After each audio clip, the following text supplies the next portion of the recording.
ಬಳಕೆ ಆಗ್ತಾ ಇದೆ ಹೆಚ್ಚಿನ ರೀತಿಯಲ್ಲಿ. ಅದಕ್ಕೆ ಕಡಿವಾಳ ಹಾಕಬೇಕು ಅಂತ ಹೇಳಿ ಈ ಒಂದು ಹೇಳಿಕೆಯನ್ನು ಅವರು ಕೊಟ್ಟಿರತಕ್ಕಂಥದ್ದನ್ನು ನಾನು ಗಮನಿಸಿದೆ. ಪೆಟ್ರೋಲ್ ಇರ್ಬೋದು, ಡೀಸೆಲ್ ಇರ್ಬೋದು, ಅದು ಎರಡಕ್ಕೂ ಕೂಡ ಮತ್ತೊಮ್ಮೆ ಲಾಕ್ಡೌನ್ ಆಗುವಂಥ ಪರಿಸ್ಥಿತಿ ಬರುತ್ತೆ. ಗೋಲ್ಡನ್ನು ಕೂಡ 1 ವರ್ಷಗಳ ಕಾಲ ಖರೀದಿ ಮಾಡಬೇಡಿ, ಡಾಲರ್ಸ್ ಬಳಕೆ ಜಾಸ್ತಿ ಆಗ್ತಾ ಇದೆ, ಅದಕ್ಕೆ ನಾವು ಒಂದು ಬಹಿಷ್ಕಾರ ಮಾಡಲೇಬೇಕು ಅಂತ ಹೇಳಿ ಇವತ್ತು ಆ ಒಂದು ಸ್ಟೇಟ್ಮೆಂಟನ್ನು ಕೊಟ್ಟಿರತಕ್ಕಂಥದ್ದನ್ನು ನಾನು ಗಮನಿಸಿದ್ದೀನಿ. ಬಹುಶಃ ಅವರು ಹೇಳಿರತಕ್ಕಂಥದ್ರಲ್ಲಿ 2 ಥರ ಬರುತ್ತೆ. ಒಂದು ಬಳಕೆ ಚಿನ್ನ, ಮತ್ತೊಂದು ಬಂಡವಾಳ ಹೂಡಿಕೆ ಚಿನ್ನ ಅಂತೇಳಿ. ಬಂಡವಾಳ ಹೂಡಿಕೆ ಚಿನ್ನ ಅಂದರೆ ಯಾರು ಎಕ್ಸೆಸ್ ದುಡ್ಡು ಇಟ್ಕೊಂಡಿರ್ತಾರೆ, ಎಕ್ಸೆಸ್ ದುಡ್ಡು ಇಟ್ಕೊಂಡಿರತಕ್ಕಂಥವರು ಗೋಲ್ಡ್ ಕಾಯಿನ್ಸು, ಗೋಲ್ಡ್ ಬಿಸ್ಕಟ್ಟು, ಗೋಲ್ಡ್ ಬಾರು ಇಂಥದನ್ನು ಅವರು ಇನ್ವೆಸ್ಟ್ ಮಾಡಿ ಇಟ್ಕೊಂಡಿರ್ತಾರೆ. ಅದು ಡೆಡ್ ಆಗುತ್ತೆ.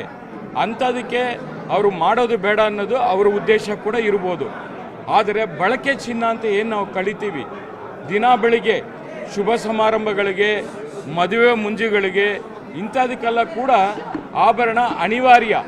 ಯಾಕೆಂದರೆ ಒಂದು ಮದುವೆ ಮಾಡಬೇಕಂದ್ರೆ ಅದಕ್ಕೋಸ್ಕರ 1 ವರ್ಷ ಪೋಸ್ಟ್ಪೋನ್ ಮಾಡೋಕ್ಕಾಗಲ್ಲ. ಮದುವೆಗಳು ಈ ಇತ್ತೀಚಿನ ದಿನಗಳಲ್ಲಿ ಫಿಕ್ಸ್ ಆಗೋದೇ ಒಂಥರ ಕಷ್ಟ ಆಗಿಬಿಟ್ಟಿದೆ. ಅಂಥದ್ರಲ್ಲಿ ಮಂಗಲಸೂತ್ರ ಇರ್ಬೋದು, ತಾಳಿ ಇರ್ಬೋದು, ಮತ್ತು ಕಾಲುಂಗುರಗಳು ಇರ್ಬೋದು, ಕಾಲ್ ಚೈನ್ ಇರ್ಬೋದು. ಈ ಥರ ನಮ್ಮ ಸಂಪ್ರದಾಯ ಹಿನ್ನೆಲೆಯಲ್ಲಿ ನಮ್ಮ ಸಂಪ್ರದಾಯ, ಒಂದು ಮಗು ಹುಟ್ಟಿದಾಗ ಅದಕ್ಕೆ ಕಿವಿ ಚುಚ್ಚೋದು ಇರ್ಬೋದು, ಈ ಥರ ಅನೇಕ ಆಚಾರಗಳು ನಮ್ಮ ಭಾರತೀಯ ಸಂಸ್ಕೃತಿಯಲ್ಲಿ ಇರತಕ್ಕಂಥದ್ದನ್ನು ನಾವು ಆಚರಣೆ ಮಾಡಲೇಬೇಕು. ಅದಕ್ಕೋಸ್ಕರ ಬಳಕೆ ಮಾಡುವಂಥ ಆಭರಣ ಗೋಲ್ಡ್ ಏನಿದೆ ಅದಕ್ಕೆ ತಗೊಳ್ಳೇಬೇಕಾಗ್ತದೆ. ಅದನ್ನು ಬಿಟ್ಟು ಬಂಡವಾಳ ಹೂಡಿಕೆ ಮಾಡುವಂಥ ಗೋಲ್ಡ್ ಏನಿದೆ ಅದನ್ನು ಅವಾಯ್ಡ್ ಮಾಡಿ ಅಂತೇಳಿ ಅವರು ಹೇಳಿರತಕ್ಕಂಥ ಅರ್ಥ ಅಂತೇಳಿ ನಾನಂತ ಭಾವಿಸಿದ್ದೀನಿ.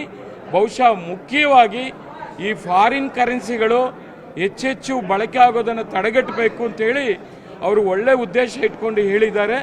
ಇದನ್ನು ನಾನು ಕೂಡ ಸ್ವಾಗತ ಮಾಡ್ತೀನಿ. ಬಹುಶಃ ಆಭರಣ ಚಿನ್ನ, ಆಭರಣ ಅದು ಖರೀದಿ ಮಾಡೋರು ಮಾಡೇ ಮಾಡ್ತಾರೆ. ಅವಶ್ಯಕತೆ ಇರತಕ್ಕಂಥವ್ರು ತಗೊಳ್ತಾರೆ.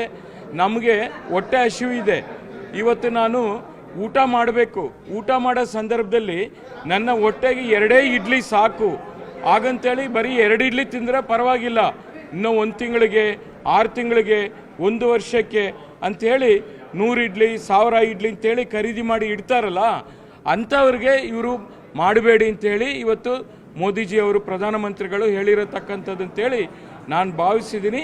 ಅದಕ್ಕೋಸ್ಕರ ಇವತ್ತು ಬಳಕೆ ಮಾಡುವಂಥ ಆಭರಣ, ಇವತ್ತು ಅಕೇಶನ್ಸು, ಇವತ್ತಿನ ಸಮಾರಂಭ ಏನು ಅವಶ್ಯಕತೆ ಇದೆಯೋ ಅಷ್ಟಕ್ಕೆ ಮಾತ್ರ ಖರೀದಿ ಮಾಡುವುದು ಸೂಕ್ತ ಅನ್ನೋದು ನನ್ನ ಒಂದು ಭಾವನೆ. ಮದುವೆ ಅಂದರೆ ಮಾಂಗಲ್ಯ, ಮಂಗಲಸೂತ್ರ, ಕೆಡುವು ಆಭರಣಗಳಿಲ್ಲದೆ ನಡೆಯೋದಿಲ್ಲ.